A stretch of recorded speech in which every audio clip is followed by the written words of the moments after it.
Assalamualaikum warahmatullahi wabarakatuh. Imam Ibnu Hajar dalam kitab Al-Istidlal Liyaumil Ma'ad menyatakan bahwa setiap manusia akan mengalami 4 tahap rampasan selama hidupnya, mulai dari kehidupan di dunia hingga kebangkitan di hari kiamat.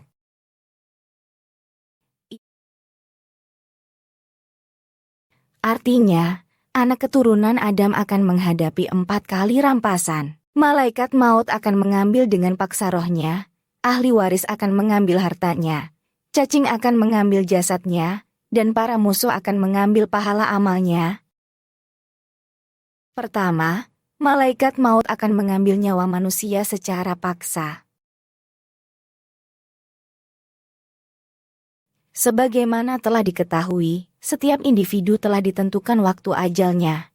Sejak berusia 120 hari atau 4 bulan dalam kandungan ibunya, Allah telah menetapkan berapa lama waktu hidupnya di dunia ini. Ajal merupakan batas waktu yang menentukan durasi kehidupan seseorang di dunia ini. Begitu batas waktu tersebut tercapai, masa hidupnya di dunia ini berakhir. Hal ini tidak dapat diubah atau ditunda. Seseorang akan dipindahkan ke alam berikutnya, yaitu alam barzakh.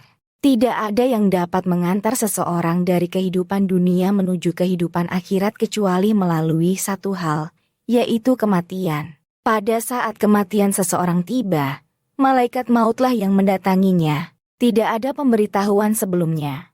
Malaikat maut datang sesuai dengan waktu yang telah ditetapkan dan menjalankan tugasnya tanpa penundaan.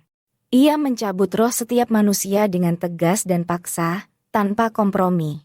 Oleh karena itu, sangat penting bagi manusia untuk berhati-hati dalam bertindak dan berbicara. Hal ini seharusnya menjadi kendali atau pengendali untuk setiap tindakan. Hindarilah melakukan perbuatan atau perkataan yang tidak sesuai dengan ajaran agama dan tidak mendapat ridha dari Allah Subhanahu wa Ta'ala, agar saat malaikat maut menjemput, rohnya dalam keadaan baik. Kedua, musuh akan mengambil pahala ibadah. Sebagaimana sering diungkapkan oleh para ulama, setiap tindakan zalim terhadap sesama akan dihitung di hari kiamat. Bayangkan, pertanggungjawaban itu tidak hanya sebatas permintaan maaf, melainkan pembayaran dengan pahala ibadah yang telah dilakukan selama hidup kepada orang yang dizalimi.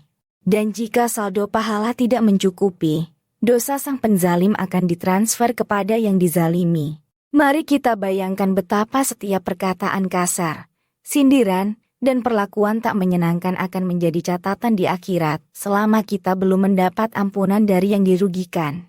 Pahala amal yang telah kita kumpulkan selama hidup harus dihadiahkan kepada orang yang menjadi korban perlakuan tidak adil tersebut.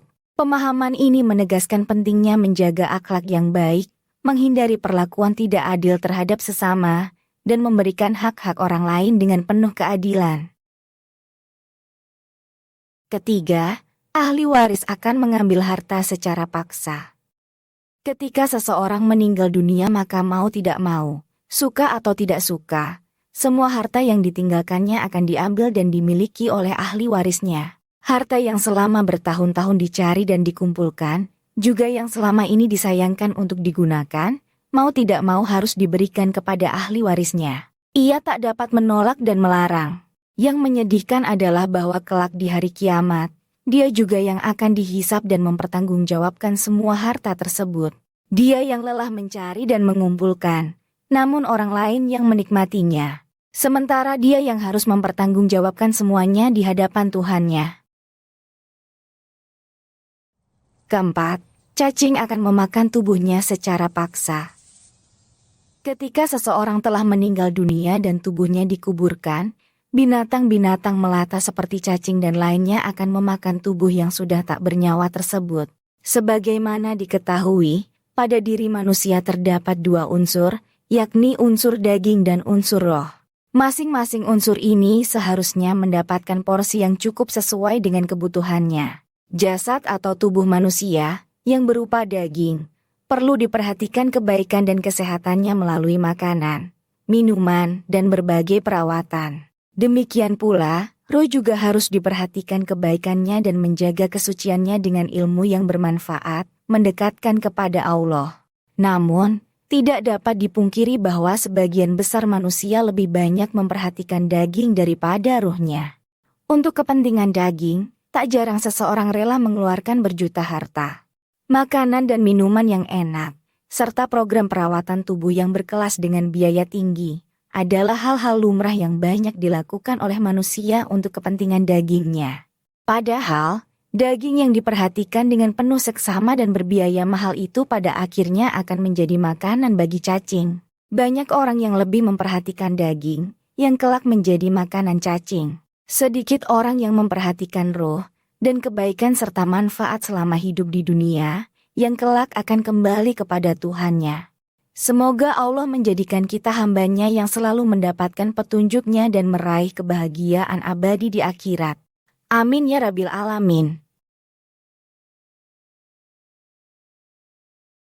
Terima kasih telah menonton, semoga bermanfaat.